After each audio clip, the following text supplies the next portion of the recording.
Pirmos skyriaus 3 poskyris. Šventoji dvasia pripildo mūsų vienatvę. Pereiname prie antrosios dvasios savybės. Šventoji dvasia yra Dievo gerumo ir mielumo, palankumo ir artumo slėpinys, taip pat ramybės slėpinys. Vakaruose stengiamasi perteikti šią savybių visumą Biblijos eilute, kurios vertimas iš vulgatos skamba taip: O kaip gera ir saldi Viešpatie tavo dvasia visame.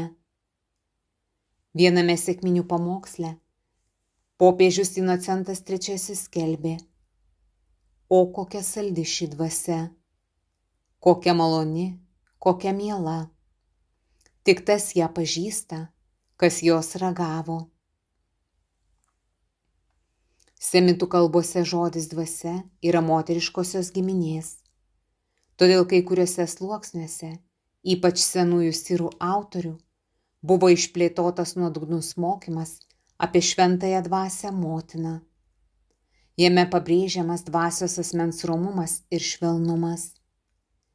Pasak vieno iš šių autorių, po nuopolio netekęs malonės Adomas jau nebematė nei tikrojo dangaus tėvo, nei gerosios ir maloningosios motinos dvasios malonės, nei mielojo ir trokštamojo brolio Viešpaties.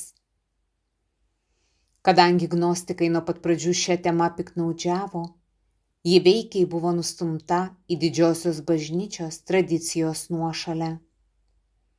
Bet viena yra tikra: iš trijų dieviškųjų asmenų, būtent šventoji dvasia, apreiškime ir kalboje, rečiausiai apibūdinama vyriškąja gimine. Pirmasis asmuo yra tėvas, antrasis sūnus, istorijoje tapęs vyru. Nors ortodoksai rašytojai vengė svarstymų apie dvasią motiną, jie nesibaimindami pasitelkdavo šį vardą kalbėdami apie parakleto veikimą. Pasak senovės rašytojo, kai šventoji dvasia mus moko šaukti Abba, ji elgiasi kaip motina, mokanti savo vaikutį sakyti tėvelį ir kartojanti šį vardą drauge su juo, kol jis įpranta šauktis tėčio net miegodamas. Metų žvilgsnį į moters padėtį praėjusiais amžiais paaiškėja nenuneigiamas faktas: moteris buvo išstumtos iš visų gyvenimo sferų. Visose srityse, išskyrus itin uždarą šeimos aplinką, moteris užima nelyginamai žemesnę padėtį nei vyrai. Filosofijoje, literatūroje, mene, politikoje. Tai yra viena erdvė, kurioje jos vertinamos kaip visiškai lygios vyrams. Laimiai ji laikoma svarbiausia. Tai šventumo erdvė. Sunku nustatyti, ar bažnyčios istorijoje yra daugiau šventųjų vyrų ar šventųjų moterų ir kurie didesni šventieji. Tačiau aišku, kad moterims buvo sunkiau netapti, bet būti pripažintoms šventosiomis. Šventoji dvasia pašventina tiek vyrus, tiek moteris, gerbdama kiekvienos iš abiejų lyčių savitumą. Ji visiems suteikia tą patį šventumą, bet vyrų šventumas pasireiškia vyriškai, daugiausiai kaip galios, jėgos ir drąsos slėpinys, o moterų moteriškai, kaip švelnumo, gebėjimo palaikyti ir mielumo slėpinys. Sakėme, kad rūa kaip dvelksmas ir kvėpsnis nusako tai, kas Dieve yra vidujiškiausia ir slėpiningiausia. Lygiai taip pat ir patį žmogaus vidujumą bei slėpiningumą, jo gyvybinį pradmenį, pačią jo sielą. Šia prasme šventajame rašte rašoma, kad žmogaus minčių, paslapčių niekas nepažįsta, tik žmogaus dvasia. Ir Dievo minčių paslapčių nežino niekas, tik Dievo dvasia. Apie dieviškąją dvasią įžengiančią į žmogų, kad jame nuolat gyventų, šventajame rašte imama kalbėti palyginti vėlai. Išties tai įsidėmėtina pažanga, žingsnis pirmin, suvokiant dvasios veikimą, jos išorinius ir charizminius pasireiškimus. Izaijas kalba apie dvasią, kurią Dievas apgyvendino Mozėje, dvasią, kuri bus su mumis, dvasią, kurią galima nuliūdinti. Tik Naujajame testamente šis aspektas išryškėja iki galo. Žadėdamas atsiųsti dvasią, Jėzus sako: jūs ją pažįstate, nes ji yra pas jus ir bus jumyse. Bus nuolat, o ne tik apsilankys. Mes tampame jo šventovę. Iš čia gražus sekminių sekvencijos pasakymas, kad ji yra svečias atlankytojas.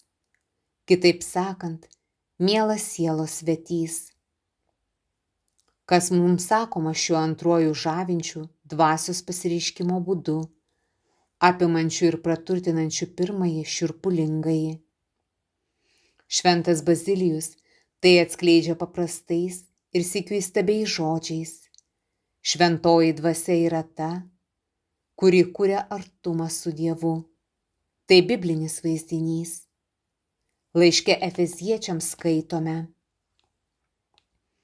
per jį, Kristų, vieni ir kiti galime prieiti prie Tėvo vienoje dvasioje.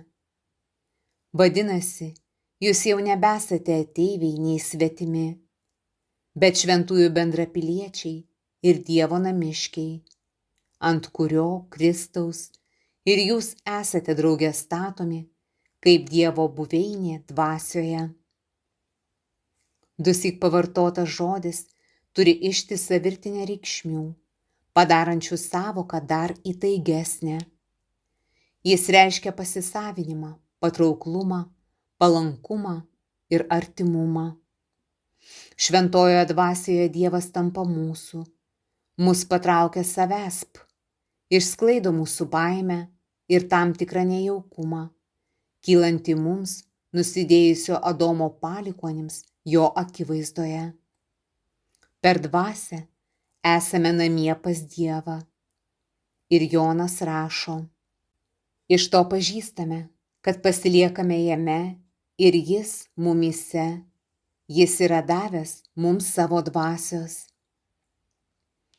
Štai kas yra artumas su Dievu, pranokstantis visas žmogiškąsias metaforas ir vaizdinius. Dievas mumyse ir mes Dieve. Visa tai šventosios dvasios artumo dėka. Lotynų kalbos žodis intimus, intimus, artimas, vidinis yra žodžio intus, reiškiančio viduje aukščiausiasis laipsnis. Todėl Augustinas pagristai teigia, kad Dievas yra mano viduje, giliau nei pati giliausia mano gelmė, artimesnis man, nei aš pats esu sau. Artumas yra vienas iš nedaugelio žodžių, kurio žmonės visada vartoja vien teigiamą prasme. Šeimos, poros, palankios širdies artimumas, namų jaukumas. Per artumą su kitu asmeniu mūsų tapatumas susitaiko su kitokybe. Išnyksta priešprieša tarp buvimo savimi pačiu ir buvimo bei santykio su kitu, tarp aš ir tu. Kiekvienas šventas artumas gimsta kuriuo nors būdu veikiant šventajai dvasiai. Kaip kiekviena tėvystė kyla iš Dievo, taip ir kiekvienas artumas. Išties, nebuvimas draugėje sukuria artumą, bet meilė, o meilė kyla iš šventosios dvasios. Kiekviena tikra žmogiškoji artumo patirtis, taip pat santuokinė, tai artumo su Dievu, visiško artumo ieškojimas.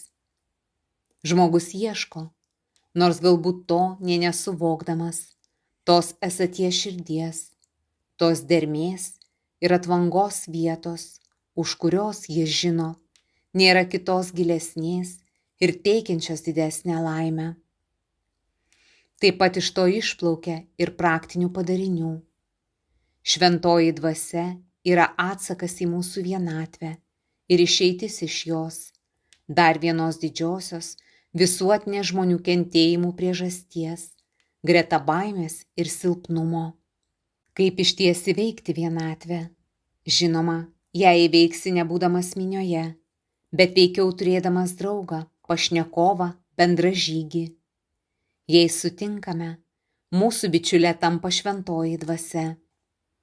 Šventasis Bazilijus sako, kad šventoji dvasia žemiškojo Jėzaus gyvenimo metais buvo jo neperskiriama bičiulė. Tokia pat drauge ji nori būti ir mums. Pasak Jono Auksaburnio, Jėzų visada lydėjo mieliausioji tos pačios esmės su juo dvasia. Kaip kad Mozė visą gyvenimą lydėjo, buvo jo bičiulis ir patarėjas, brolis Aaronas. Jei silpnumas gali būti proga patirti dvasios jėgą, vienatvė gali tapti proga ir paskata pasikviesti mieląjį svečią aplankytoją. Tikėjimu žinome, kad niekas šiame pasaulyje iš tikrųjų nėra vienas. Kai su niekuo neįmanu pasikalbėti apie tai, kas rūpi, galime pamažėl mokyti šnekėti su šiuo kukliu svečiu, kuris yra ir tobulas guodėjas, ir nuostabus patarėjas. Būdama ramybės slėpinys, šventoji dvasia sykiu yra atsakas į mūsų nerimą. Mūsų širdis nežino ramybės, ji vis nepatenkinta, ieškanti. Būtent šventoji dvasia yra ta atilsio vieta, kur širdis nutyla ir randa ramybę. Sekminių sekvencijoje Parakleto šaukiamasi kaip poilsio darbuose. Vienas iš labai dažnų sekmininkiškoje ir charizminėje aplinkoje reiškinių vadinamasis poilsis dvasioje. Atpažįstant šį reiškinį reikia įžvalgumo, tačiau daugeliu atveju negalima nuneigti, kad jo pobūdis tikrai dvasinis. Dvasios paliestas žmogus parkrinta, bet švelniai, jis tarsi nusileidžia ant žemės. Nutrūksta visos mintis ir kai paskui jis nori kitiems papasakoti, ką pajuto tomis akimirkomis, teranda vieną žodį – ramybė, ramybė, didelė ramybė. Baigdami apmąstymus apie 2 šventosios dvasios pasireiškimo būdus, turime patikslinti, kad nebūtina ir ko gero neįmanu patirti šventosios dvasios tuo pat metu ir kaip stiprybės, ir kaip mielumo bei artumo, kaip išjudinančios jėgos ir kaip ramybės. Ji ir apsireiškia ir ją patiriame vienąsyk vienaip, kitąsyk kitaip. Tai priklauso nuo mūsų reikmių, nuostatų ir to meto malonės. Mozė ant Sinajaus patyrė Dievą per kūno griausmę ir vėjo šėlsme, o Elijas ant to paties Horebo kalno švelniame vėjelyje.